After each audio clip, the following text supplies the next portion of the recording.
Well, I'm Brien Teasley, head designer at Real DFM.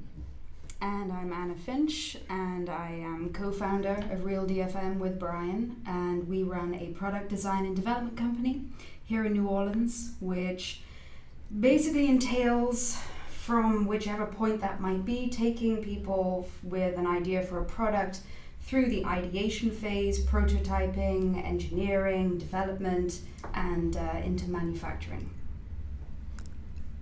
Whoa. Yeah. So what does that really mean? yeah. I mean, Yeah. kind of the longer form. Yeah, is, take me deep. People have an idea of what they want to do, but a lot of times they don't have the resources or the knowledge to do it. Like an inventor. An inventor, or they can make one in the garage. Especially down here in New Orleans and in the South, you get people that are, amazingly handy, and they can make one.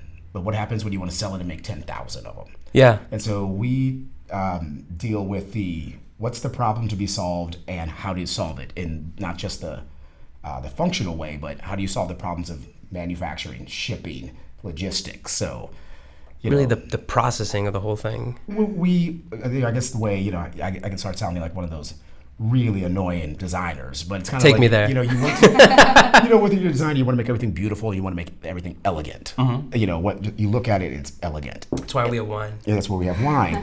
And I think what a lot of times that we try to do a little bit different is how can we make every step from the ideation to manufacturing the same level of elegance and beauty to it, if that makes sense. Because So get concrete with that. What does that mean? When is it ugly? When is it beautiful? Oof. I'll let you. Well, I mean, it goes from ugly to beautiful to ugly to beautiful. There's the excitement of when you first come in and you have your idea, and maybe you've sat on that idea for 3-4 years, and finally you're choosing to do something with it. Mm-hmm. And we will sit down and come up with some, maybe 6-7 ideas of aesthetically what could that look like. And there are these gorgeous 3D renderings that, are hyper realistic, that the minute you see it, you think, oh, There it is. it's done. Just go It's make- great. go make that. So what's an example of something? Is there somebody who's walked into your office and just plopped this down on your table recently? Yeah, there's a bunch of them. If you can talk about them, Yeah, I'm sure a some lot we of can them talk are, about, are some like we protected. can't. Do you want to just? Well, here's a couple we prepared earlier. Oh, you brought some? Yes, we brought some. This is important because this will be the first time anyone has ever brought visual aids. Well, we like a good visual aid. This is really cool. These are a couple of the things that just most recently launched. So what are we looking Able at? to talked about them. Oh, I forgot there's 2 of them. Yep. So this is I'm looking at Beehive. a rectangular box. a rectangular box, which we're still working on development of this. This has been round 1 of manufacturing, and we're planning on splitting this in half and making it smaller. But this is essentially for a health insurance company that approached us based in Tucson, Arizona. And So you've for anybody who's audio and not watching the video, you've now slid open the box and I see a lot of padding. right, Yes. we have got die cut foam here to keep everything specially protected. And what we have inside is a little Looks like a miniature webcam. little It is a webcam, but it is a custom webcam. So what is this? So you just pulled out a webcam and a long armature, a strip thing that I assume you would attach the camera to? Yes. Almost like a webcam with a selfie stick attachment. Exactly. And the reason for that is when you're dealing with sensitive information like healthcare, and every employee is remote, so they need to be able to be monitored because they have not only your health information, but your social security number, everything. So for peace of They mind did and away with protection, offices. So And so the pros and cons that come with that. So a client has come to you and they are an office-free healthcare company. yes. And so the problem they come to you with is we're handling sensitive information. They have created their own software where it's similar to Skype or Slack, something like that. But up to this point, they've been wholesale buying webcams off Amazon, and they have 2,000 employees. And what are they doing with these webcams? So the main thing is, imagine if I am typing, if you don't mind. So you've now attached this selfie stick-like thing to your webcam. And then you attach this to the back of your monitor. So you basically have a webcam that instead of going on the top of your computer is kind of sits at an angle, and it gets to see your hands, your face, and kind of the room around you. And it's a wide angle lens, so if we turn this on, it could see this mic as well as that light over there. So it's incredibly super wide angle field of view. So what you end up having, and also one of the cool things is we limited it to how far you can turn it, because the first thing that people would do is they'd hide it. They turn it so about this much of them is showing. This, it can only go that far, which is about and it can 15 degrees either way. side, so no matter what, you capture the whole. You can never not be in the frame, and your hands and your desktop will always be in the frame. And the important thing to mention is the client before was using these webcams that he bought off Amazon and would send just a cardboard box that the employee would set next to their computer and just put a webcam on top of, so they could turn it wherever. So now this mounts onto the back of your monitor. Wow. And you have, adjustability, but it's limited. And some people are 6'8", some people are 5'2", so it's to make enough adjustments, but not too many adjustments. Mm-hmm. And when we talk about the beauty and of, the elegance and the beauty of trying to make this work, it started off a wide angle cam. It's simply a webcam. Yeah, but then you start looking at all the different, what's the problem to solve? And once you get that, every question makes 10 more questions. Yeah, because it's not just, you're really thinking about not just the mechanics of the actual webcam itself, but I also see it looks like it has a custom sort of external mounting to it. Right. You have to figure out the bracketing for it. Exactly. Like you're solving a business problem. And then you're really solving a human problem of no one wants to be looked at by a webcam, So it was things like trying to make, there's a light here. I put the sticker over the computer. Yeah, a lot of people do, but this you have to. And so how do you make it subtle, but very aware that it's there? Because that's kind of how you have to do it. So because it is kind of a security measure. It's it's almost like putting a camera over the cash register. Exactly. Yeah. And so things like how bright is the light to let you know it's on. You have to take that into consideration. So what was the process for this? You say that they come to you and they say, this guy says, listen, I have this problem. I have to monitor my remote workforce handling sensitive data. I've been doing it by telling them to put a webcam in a box, not an optimal solution. Where does this come from? So the client first approached us back in about a year ago, and it was at the time that we were at CES, Consumer Electronics Show in Vegas, and we were on planes, flying back and forth, going back to the UK, and just kind of didn't have time to really take it on. So he went with another design firm, and no hard feelings, that's fine. Mm-hmm.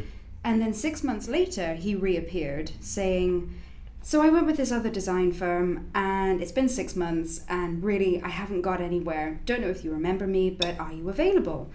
And so he said, because I've lost this 6 months, my timeline is now really short. Oh, so it's a pinch. Because he works within, when does health insurance sales start coming out? So it's a health insurance brokerage company.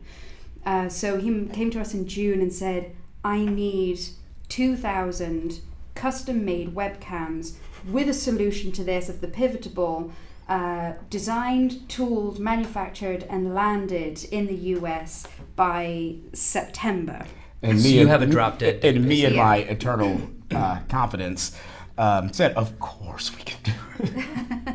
The designer's curse. Yes, that's the problem. We've got you, man. Yeah, but of course it could. If everything goes absolutely right, no, you still can't do it. But it is that thing, and this is where kind of the magic of design happens, is sometimes you can, sometimes you can't. And, but we did about as good as you could get, given all the circumstances that happened. So how do you attack it? Because it's technical, it's design and arts. Where do you even get the skills to have all those multiple brains? I think we kind of attack it, at least for us, we kind of do like a three-pronged approach to everything. Kind of just can it be done? Manufactured? Is there space out there? Can lenses? We didn't custom make a brand new lens, but are there just parts? So very logistic based. So I think the way to look at it is that there are three people in our business. One who can't be here today because he lives in China. And so, Brien is the head designer and had the role of how do I make this so that it looks approachable, that it's a cute presence rather than this kind of big brother thing in your face, but also taking his knowledge of design for manufacturing of, okay, I can make this rendering that looks great, but can this actually come off a tool? Can this be made in mass production without a lot of manual labor? Is that a problem in designing stuff? Yes, and I often? think to kind of go back to what the beginning is, there's a lot of design firms that are great at doing 3D renderings. They're great at making things very pretty, and we've worked, people come to us because then it's like, how do you make it? Because they run into like the impossibility of generating the material in the right shape. Yeah, and a lot of times it's just lack of knowledge. One of the things is, I personally spent, probably 3 years of my life in a factory watching it come off of a tool. So a lot of it is just being on the ground. I've done it in the U.S., China, Vietnam, Singapore, all over the place. So you start to learn how on the ground somebody would design, it would look like this, but the interior would be, you'd never be able to make it. And so... How so? It would be a pretty outside, but you couldn't put the stuff inside. Well, imagine for everything, every piece of plastic you have right here, the tool is a negative of it. Okay. Half of it. And so if you put a thing going this way and the tool opens this way, there's no way to do it. So basically if it opens, it has to open somewhere. Yeah. So there has to be two sides of a mold. And if a part of it is going to go perpendicular to the mold, there's no way, especially if it's designed beautifully, but you can't take it off the Or mold. if there's a curve, like an undercut that comes this way, that the plastic would come in, how do you pull that apart? Because it's stuck. Oh, so it adheres. Yeah. Well, it's more that so imagine if you did something that was at a 90-degree angle. Like that I can't do with my hand. Like a corner of a box or something. Like this right here. So the back end of the camera. And it just stops right there.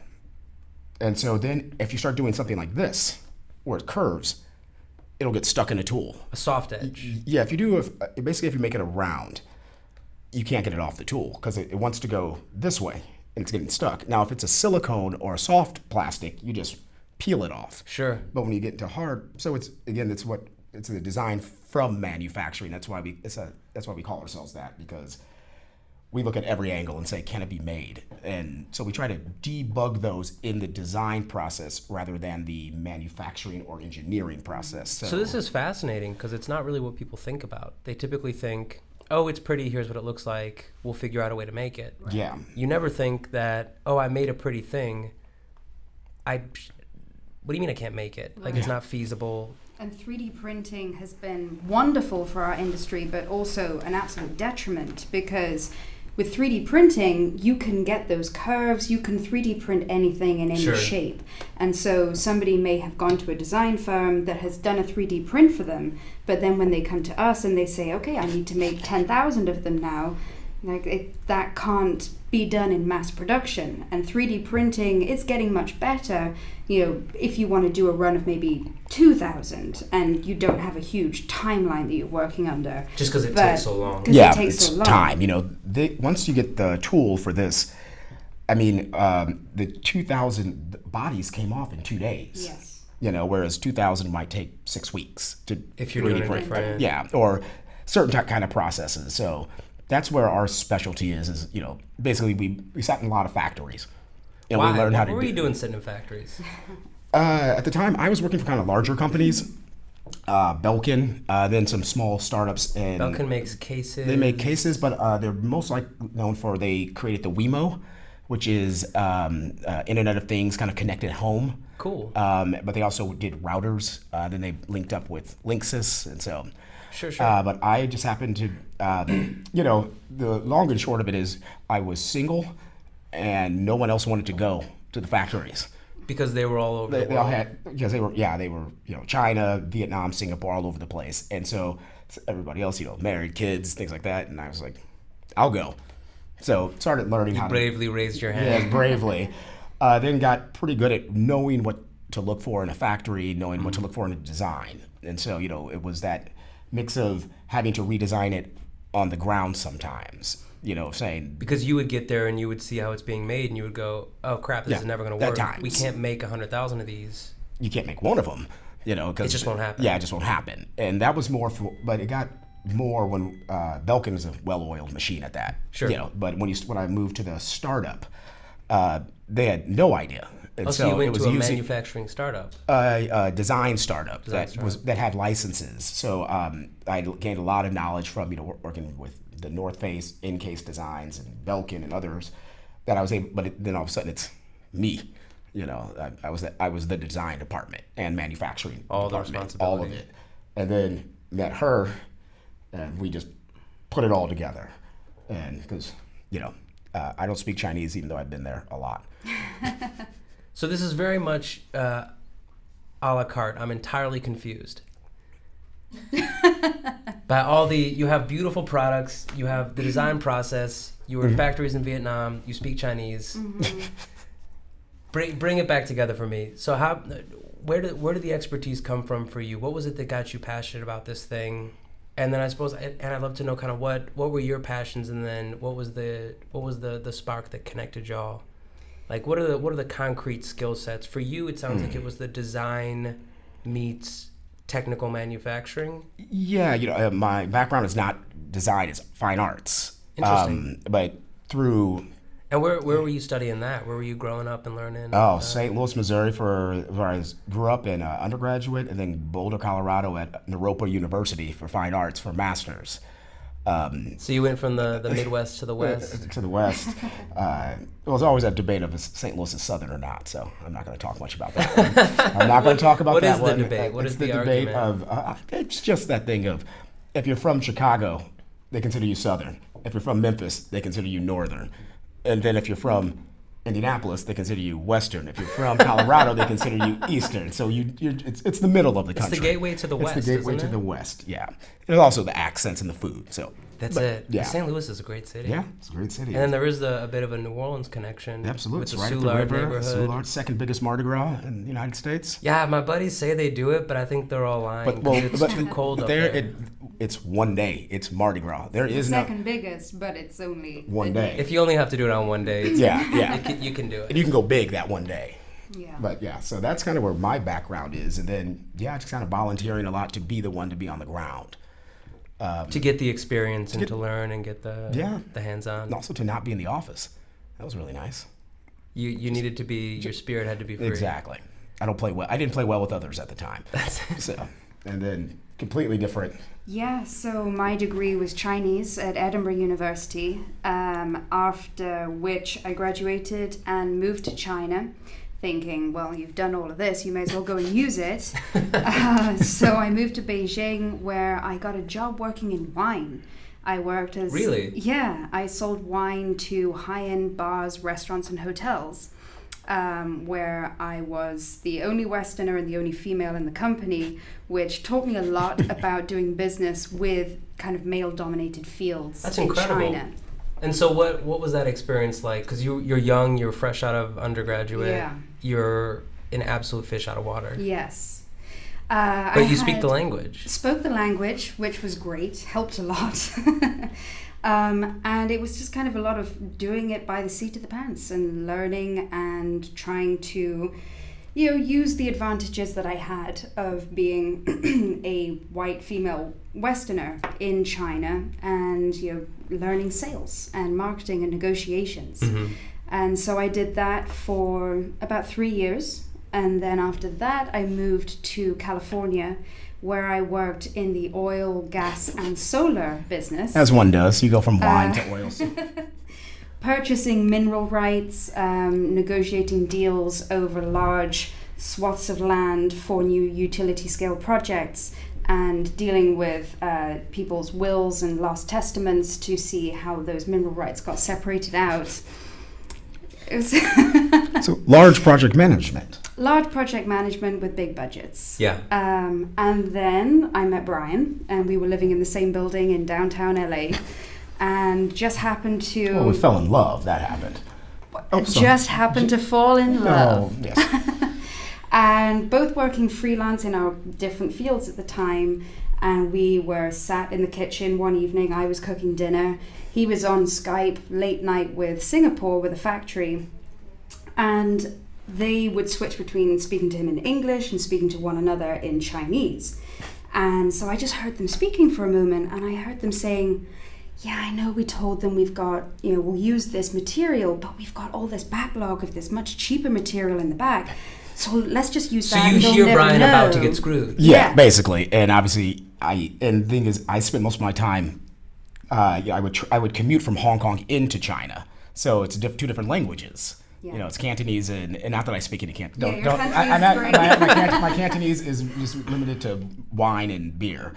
Well, actually, my Mandarin is also the same, but it's your consistent. But it's the accents. I can pick up some in Cantonese, especially then. Mm-hmm. But yeah, so she says, "Can you mute that?" And so told him what they were saying. What was happening? And so he said, I'm sorry, you saying that you're about to use a completely different material from what you've specified. Suddenly they're the ones that go on mute. And it's that moment that we look at each other and say, oh, before this we've been trying to figure out how do we work together. Yeah.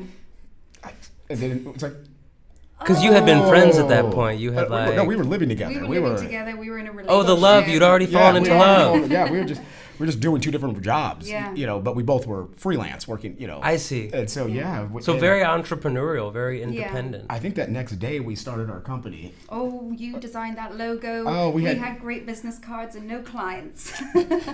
That's how it starts, with really good cards. Course. Really good You business gotta have a cards. good Yeah, you got card. a good it's linen.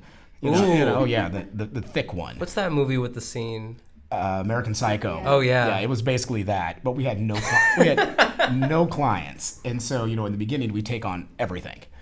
Some of the strangest. Having said that, the very first client we got, we actually almost ended up in a lawsuit with. Yeah. That's the best way you can start a business, isn't it? By learning. Yeah, drink it from Painfully. the fire hose. Yeah. But what we've been doing, what we've decided about a little over a year ago, is, again, how can we bring what are we good at? What can we offer that no one else offers? And where can we bring, again, the beauty and the elegance of design into the process of not just design, but process of making a product? Because I think that's kind of, no one thinks about that. Mm-hmm. So from supply chain, this is a small little product that we did. So now you're opening up your second gift box that you brought. It's so it's a small blue and white box. Small Bluetooth speaker. And it's a little baby Bluetooth speaker. It's like a little cube. Yep. And you see these, theoretically you see these everywhere. A lot of places. But this took 11 different factories to make. This tiny little Bluetooth speaker. Mm-hmm. Yeah. And you can feel it's like metal on the sides. It's got a little metal top. It's got a little USB charger. The bottom you can control the start, stop, and the skips and everything. Mm-hmm. And the cool thing is this client is amazing, May Robertson. One of the main things is that her songs are preloaded onto You're this. Kidding me. So, it's for like a grandparent that doesn't quite know what they're not worried about it, but they can, if they're babysitting, there you go. So she sells a speaker that just has her stuff on it. Yeah, she's a professional singer. And it's a Bluetooth speaker, so parents can use it for their own stuff. But it comes with, I think there's about 31 songs on there. You can turn it off with one hand. Yeah. You can put it on timer, so it just goes for an hour, and the baby's asleep. You don't have to be. So this is for my baby. This is Lullaby Buddy. Soothe him. So I have a baby in one hand. Mm-hmm. I'm futzing with a bottle. Yeah. Mm-hmm. And then I grab it out of my diaper bag. I toss it in the. You just put it next to their, next to the crib or next to the little pack and play, and exactly. There it is. Yep. And it's one of those things you can do it one-handed. You can do it in the low light.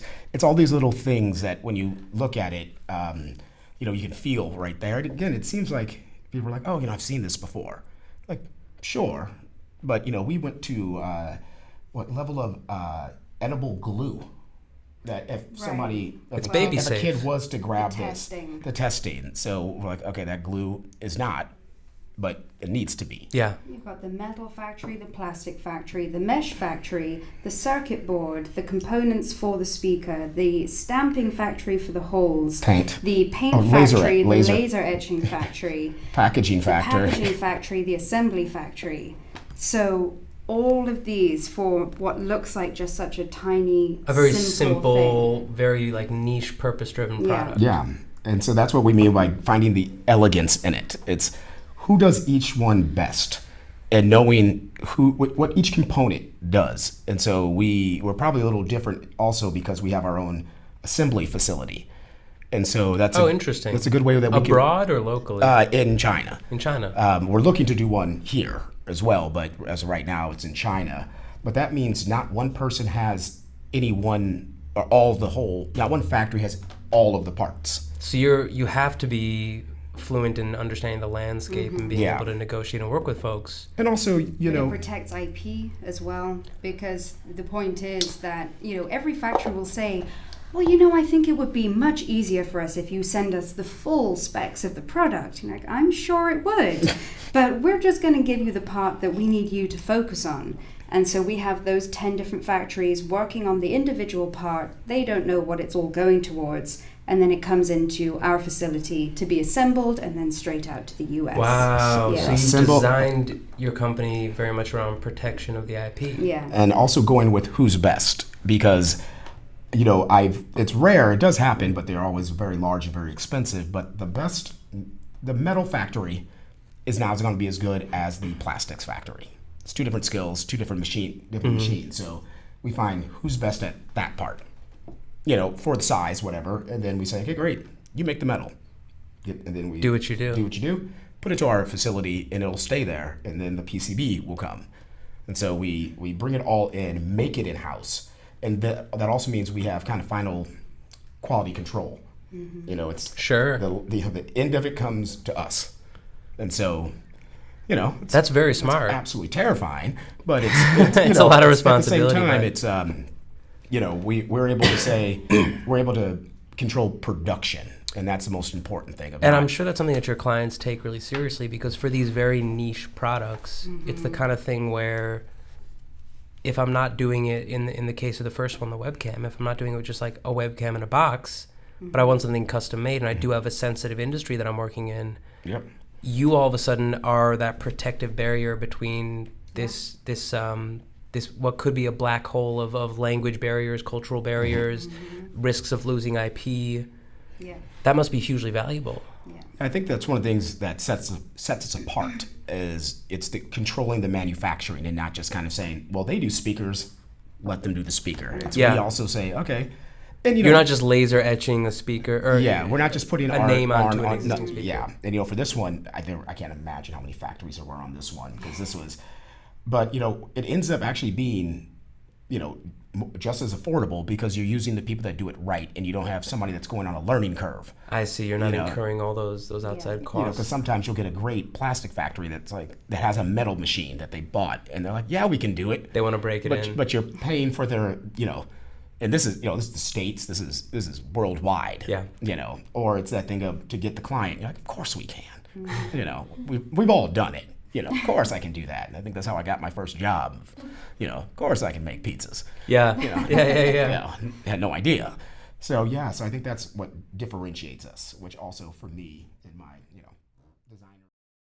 Kickstarter. Well, you If kind they're of not already at a point where if they've done their Kickstarter in the hope that they'll get the funds to do the development, then there's a problem there. If you see well-established companies who they're already set up with their production line and they are using it as marketing, Just to capitalize and the funds, market. sure, and they can go straight out, and those are the ones that deliver on time. But we have been approached by, I can't tell you how many people who have seen a successful Kickstarter that hasn't yet finished approached us and said, can you make this quicker than they come to market? You're kidding me. no, and of course we say no. And there's plenty of people out there that will do it. And I'm sure you could do it, but it's also Yeah, like, it's you don't do that. why? You don't want to be known for making, knockoff iPhones. Yeah, absolutely. So so that's where I worry most about IP protection is more in those. A lot of the factories, they honestly don't care much. It's it's a job. It's, they don't tend to knock off startups. Yeah. Nobody's really thinking. They're not thinking. They'll knock off Nike, because it already has a name to it. Yeah. As Louis Vuitton. That's the Jordans. Those are things that knocking off. Yeah. Now, granted, and this is the more innovative or interesting your idea is, that's one of the reasons we put all this in place of why no one gets it, because the more interesting it is, It becomes enticing. It becomes enticing. So that's how we first started dividing it up. But if it's kind of a custom thing, we worry. I mean, we protect it as best as we can. Yeah, and you've got the assembly facility to protect. Yeah, it's a lot of times, because of cultural differences, they just don't understand it. It's just a thing. Why would you want that? Right. They kind of laugh at you when it comes off the production line. We've definitely had certain things that... What are good examples? I'm trying to think of what we can talk about that they just didn't understand.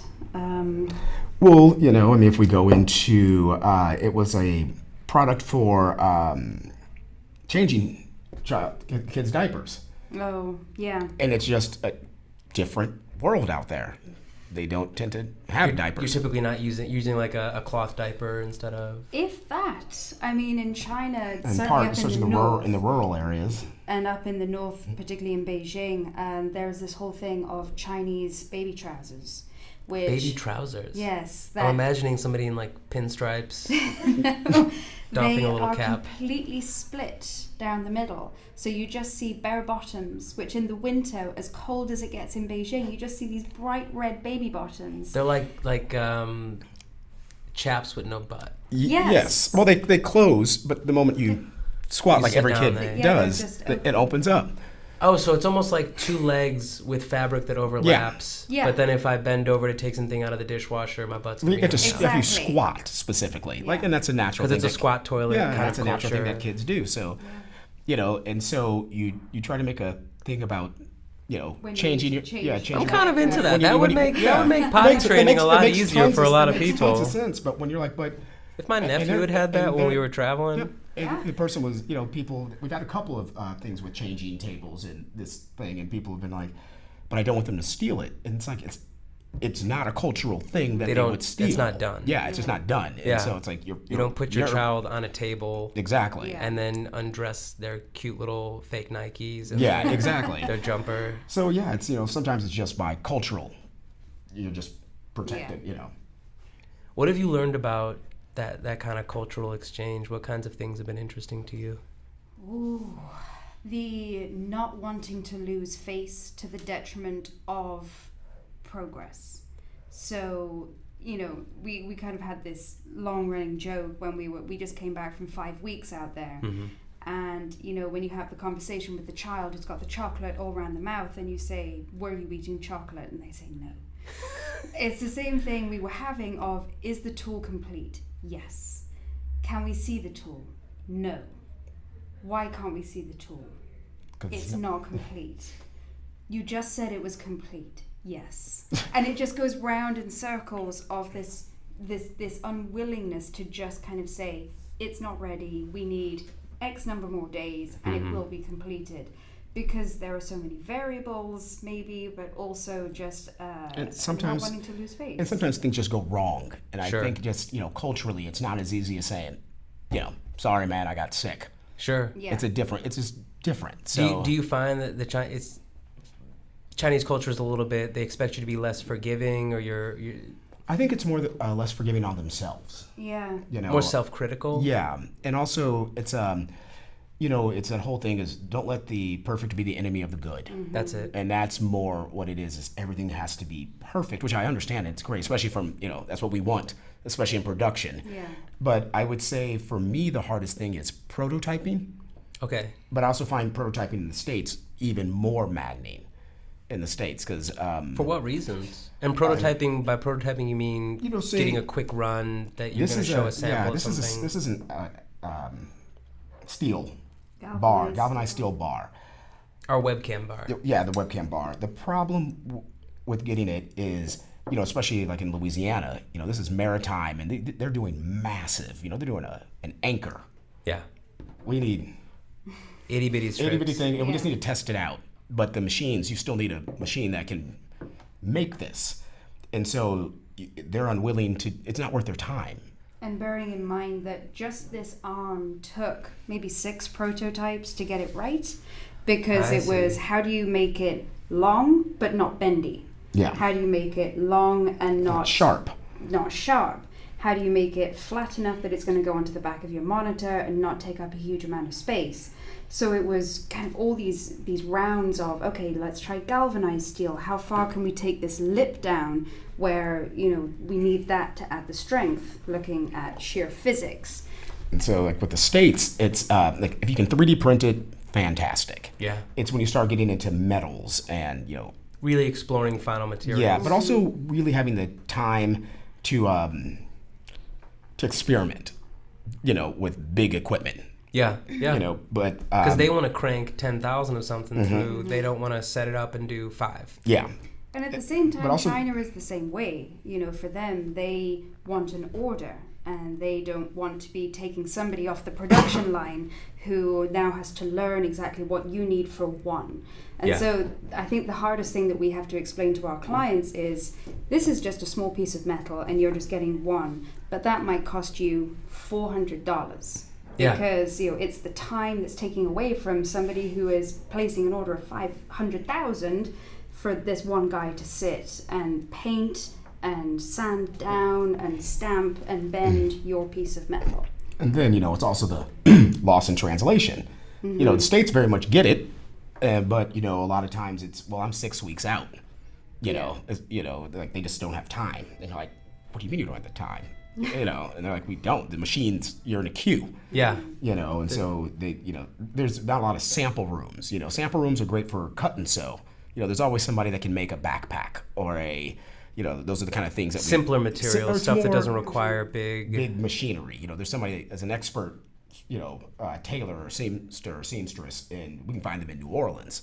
But when you get to when you need big machines or very precise machines for things like PCB work or, you know, PCB is like a special plastic? No, that's a printed circuit board. It's a motherboard. Circuit boards, yeah. Okay. It's getting better, but it's just that thing of, you know, people always ask, why do you go to China so much? It's like, well, it's usually speed and expertise. And by that, I mean, you have to combine those two. You can usually find somebody to do it fairly quickly. A lot of times in the States, the expertise is absolutely there, but that person or that shop is overrun with people with, you know, for their expertise. So, and the capacity to scale. Yeah. You know, if you find a place in the US, which is where you need to start, maybe you're only doing 500 units, suddenly you get on, say, Oprah's best list, and suddenly you need to make 200,000. That same place in the US is most likely not going to be able to help you with that. And so it's like the Shark Tank effect. Yeah. That's it. Yeah. How has, I'm sure it's been really interesting because China as a country has like the quickest growing middle class out of anywhere. It has modernized insanely fast in the last 40 years. In the last 30 years even, has gone from like agrarian to high tech, like nothing. I'm sure that having this sort of global mentality has really shaped you as business owners and as folks that look at everyday objects. Like, what has changed in the way that you look at our designed world or our made world, having had so many experiences? Because we don't think about it. We don't think about who makes my Google Pixel or my iPhone or the case for the Pixel, you know?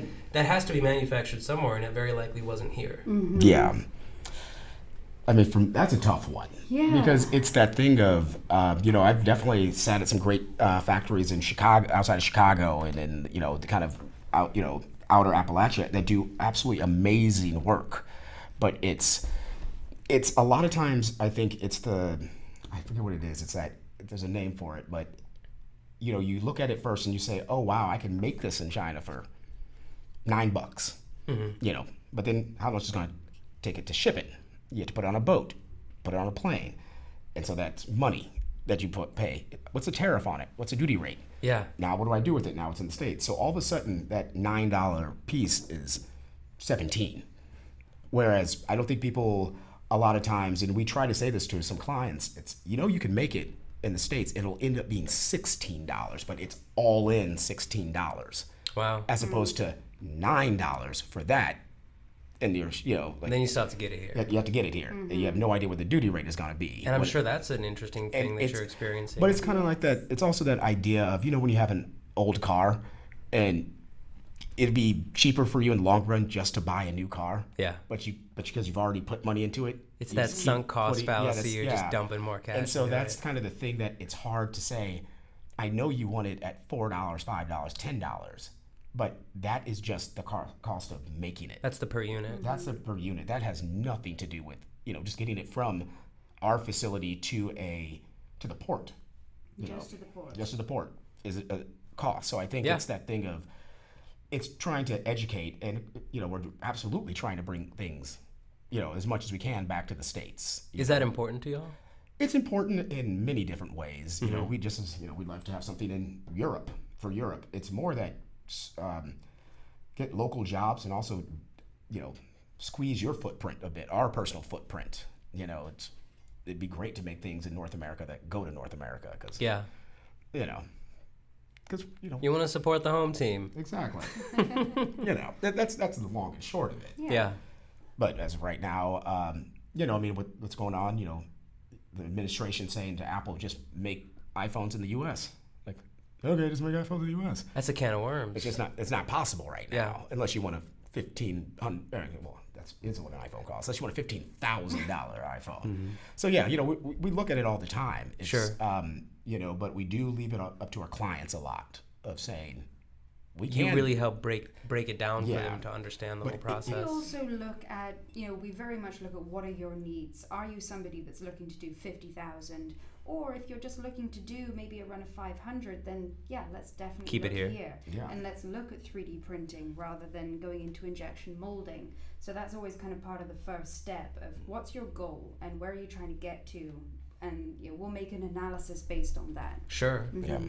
I gotta say, a lot of the skills for prototyping, it gets no better than local.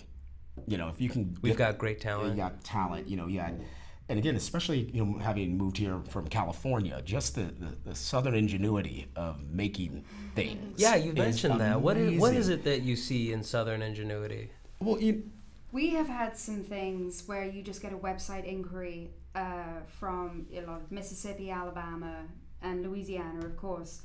But we have people that have literally reinvented the wheel and that have a patent. And they've been sitting on the patent for a few years. They've got a YouTube video out there, so I'm not overstepping my mark of talking about this. And this is a new client that we're hopefully going to do something with. He has reinvented the wheel, and it's incredible. And he worked with a lampshade factory to do the ball bearings within a wheel on the wire. Then he went to a local machine factory that helped him just weld a bit of metal. And then some of it was just done in his garage.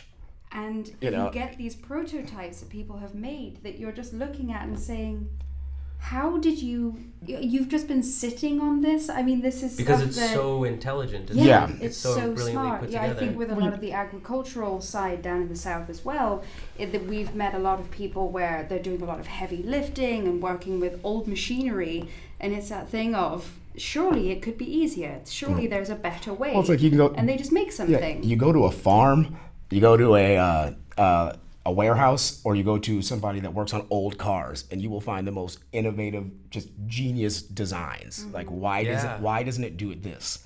And it's those things. I couldn't design it if you gave me, $200,000 and 5 years to do it. Because these are just deeply industry oriented, deeply personal, having worked on it every day. But almost all the times there's a larger audience for it.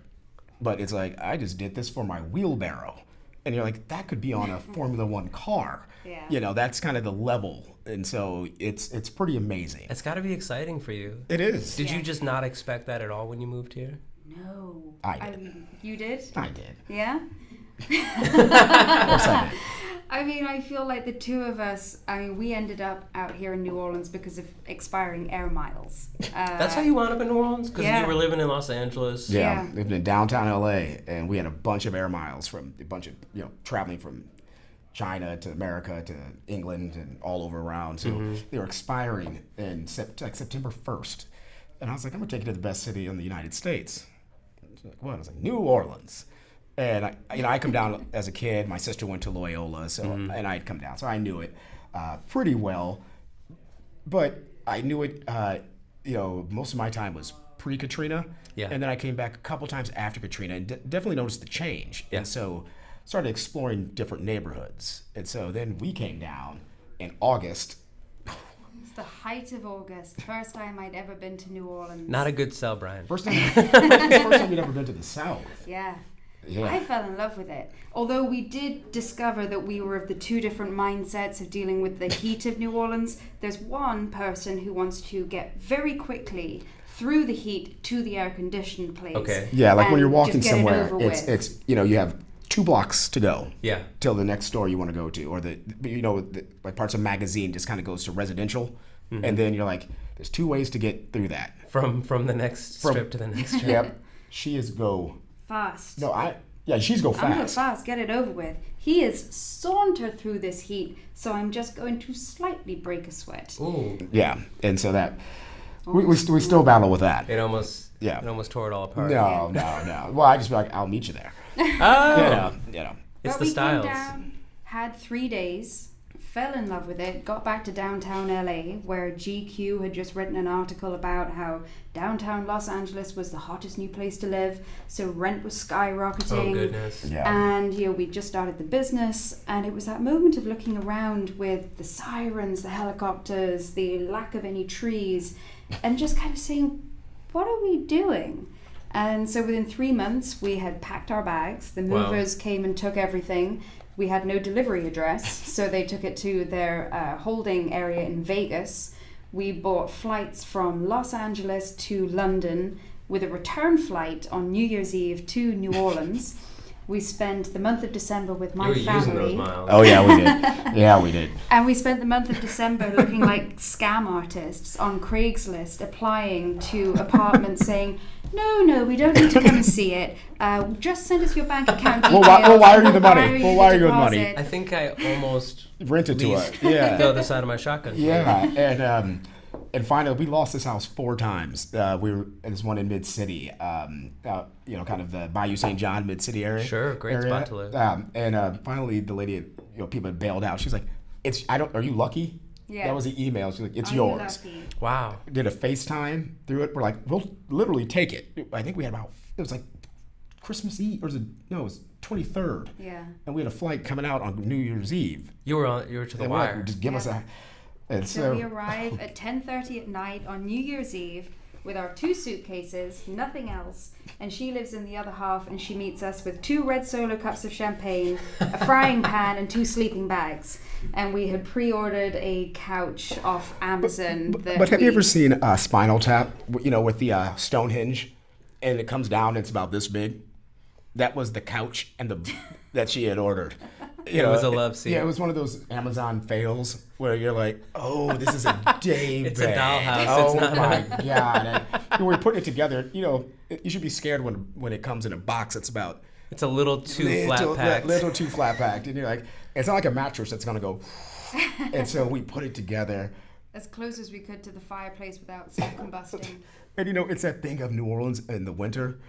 Why is your house colder than the outside? Yeah. I don't know what it is. So we got here, we put together our couch, took an Uber to the Quarter, got rip-roaring drunk. Had a good New Year's. Had a good New Year's. Enjoyed New Year's. Yeah, Where'd you go? Do you remember the spot you went to? we actually bought stuff and just stayed outside because we didn't go inside because the fireworks were about to go off. Right. So we just bought stuff. That's true. We just went down to the Mississippi, watched the fireworks. Came back, walked through Treme into Bayou St. John, went to Pal's. Sure. Yeah. A great local Stayed spot. there. Oh, great spot. Stayed there till about 4 a.m. Go back to our house, just knock out. And then at 4:55 in the morning, rooster starts crowing. Yep. And we're coming from downtown LA. Just, what is that? And I kind of hop around in my sleeping bag. Here out the In your door. sleeping bag. Yeah, so just you're kinda- still. yeah. Which of you is on the couch? We're both on the both couch. on the couch. You fit. Oh yeah, Well, there was no bed. We We're just fit. holding on for dear life. yeah, It's like one the foot off. tiniest college single ever. Yep. Well, we're tiny people, so that helps. And so we walk out, and there's a flock of chickens and 2 roosters that are coming down from a tree. That, yes, this is all completely true. They live. There's 23 of them, and they were just coming down to walk around the neighborhood. Good morning. They'd And lay their eggs wherever they wanted, on your porch, in the plants, in the back of your truck. and that was It was like Easter every day. You'd go and hunt for eggs. yeah. That's what I really like that actually. Yeah, but I have to say, I was like, That is the I was most. like, what the hell did that he is- just do? That is the best moving to New Orleans story I've ever heard in my entire life. And then finally, Hands down. And so we were living, on our couch with our 1 frying pan and our 2 mugs that we actually kept borrowing stuff from our landlord, and who became our good friend. And finally, all of our stuff arrives. There you go. 2.5 weeks in, literally everything is broken. Smashed it all. Everything. It's like some of the things were intentionally smashed. So, and it was also one of those things that we're still trying to work at the same time, still trying to run this business. Yeah. So, and what we pulled in a picnic table from the outside, and That's 2 your new kitchen chairs. table. That And was the our office. office, kitchen table, everything. And so So it was a whole thing of when new clients would approach us like, hey, let's meet at Any coffee shop. Yeah. The, Buy the you office beer is under garden. construction right now. yeah, and so that's how we got here, and then figured it out from there. That's the way to Since do then, it. moved In the city of the office side hustle. 4 times. Yep. And now in a great spot at Magazine in Louisiana. Yeah. Yada yada yada. Yada, yada, yada. Yada yada It yada. was all smooth sailing in that yada Yo, yada. I yada. love it. I feel like my head is still spinning from Ours, just the first part. to be very fair, ours still are some days. It's a Yeah. fantastic. I'm so glad that y'all had the time to come and visit us. You're doing some really, really rock star stuff in the city. Thank you. I mean, and New just- Orleans has been good to us. It's such a cool really place. good. Yeah, it's again, it's the energy of it. Granted, March, the first week of March, we know we're not going to get anything done.